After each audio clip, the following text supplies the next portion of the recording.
I often say that we are in the greatest age of photography since its conception or introduction.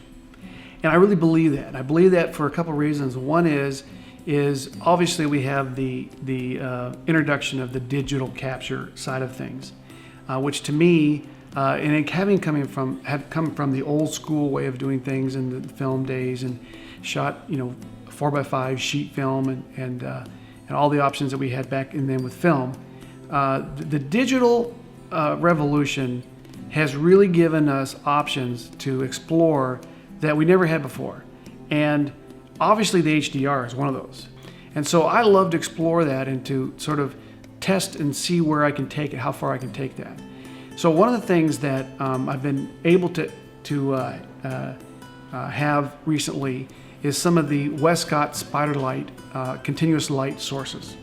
And with that, it's given me the ability to say, okay, instead of taking like we did before with a ring light and shooting through and doing an HDR, the ring light continuous light that we did is have these continuous light sources in and put them into modifiers and do actually simulate my 3-edge light approach that I've done with a lot of my models and the athletes, and do that with HDR.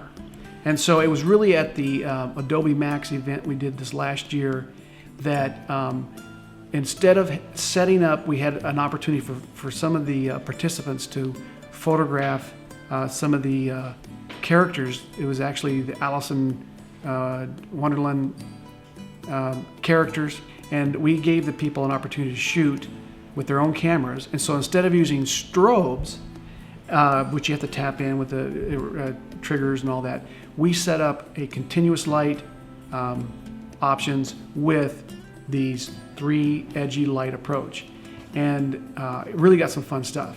So we're going to do that. I'm going to show you an image that we did from that, but then I want to take Amy Rose and put her in, I think we're going to put her in a swimsuit scenario, swimming scenario, and actually shoot my 3-edge light with continuous light source and achieve an HDR effect. And again, what this does is it gives me a palette and an option that does not exist with one capture. So it just gives me a whole nother window of opportunity to explore that I didn't have before.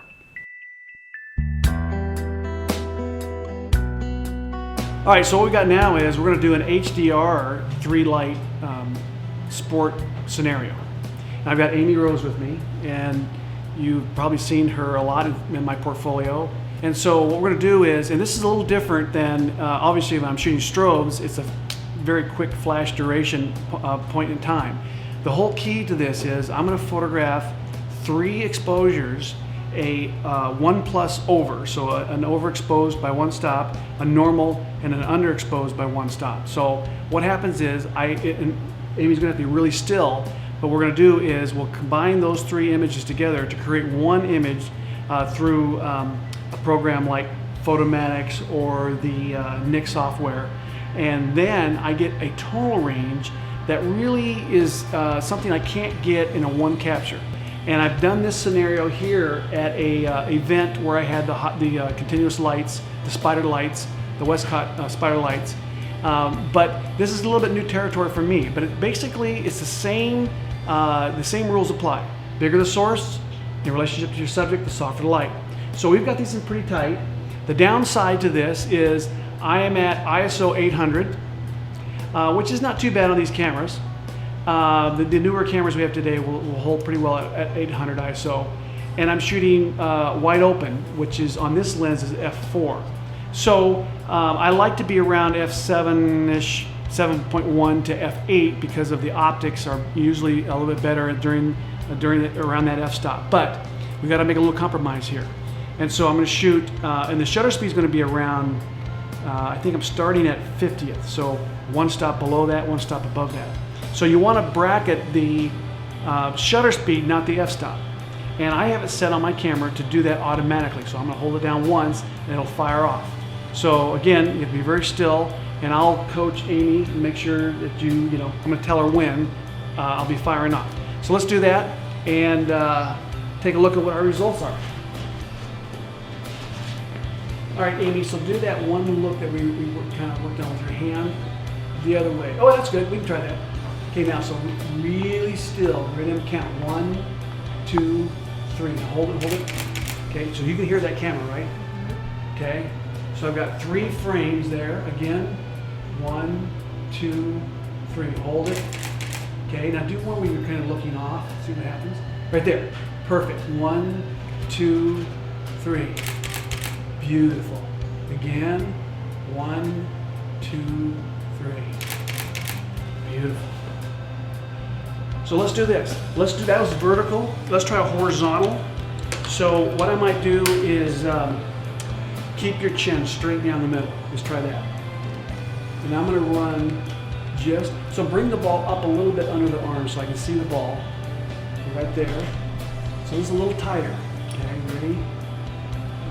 Focus. 1, 2, 3. Hold it. Beautiful. Again. 1, 2, 3. Hold it. So now take the ball maybe and hold it and have your shoulders straight on, everything straight down the middle. Okay. All right, ready?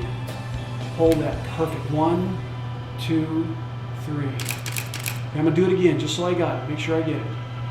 1, 2, 3. Hold it. Again, chin up just a little bit. There you go. 1, 2, 3. Hold it. Try it again. Hold it real still. 1, 2, 3. Beautiful. All right, so basically the key here is to make sure that your model is still. And we're down to about probably 50th, 30th, 60th, somewhere around there. And that's not exactly super fast shutter speed, so you're going to have mixed results if you ever your model's moving a little bit. So make sure that she's or he's perfectly still. And again, the advantage of this is to get the ability to do an HDR portrait, which is kind of a unique way to approach it. And we'll obviously have you take a look at the results and see what you guys think.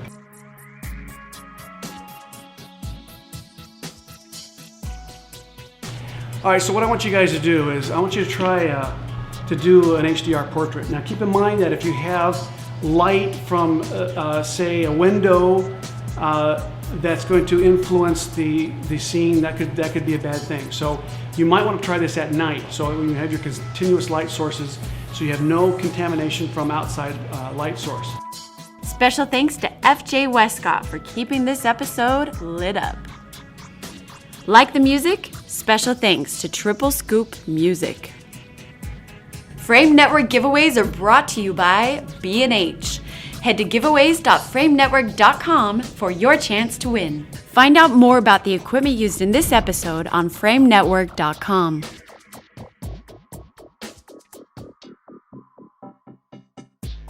What I want to do in this session is kind of take this Rembrandt look and sort of take it to another level. It is bigger, so obviously it's going to be softer, but we're going to show it with 2 huge 7-foot Westcott octaboxes, and I think you're going to notice that it's going to be a lot softer, but it's a really amazing light.